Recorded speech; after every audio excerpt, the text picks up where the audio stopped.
खासदार संजय राऊत यांनी एकनाथ शिंदेंसह अजित पवार यांच्यावर देखील हल्लाबोल केलेला आहे। शिंदे आणि अजित पवार उदयनराजेंना दिल्लीत सतत जावं लागतं। आम्ही दिल्लीची गुलामी करत नाही।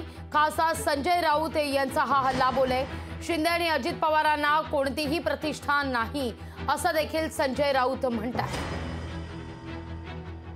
शिंदेना दिल्लीत जावं लागतं, आता अजित पवारांना दिल्लीत जाऊन बसावं लागतं, आता श्रीमंत छत्रपती उदयनराजे भोसले यांना दिल्लीत जावं लागतं।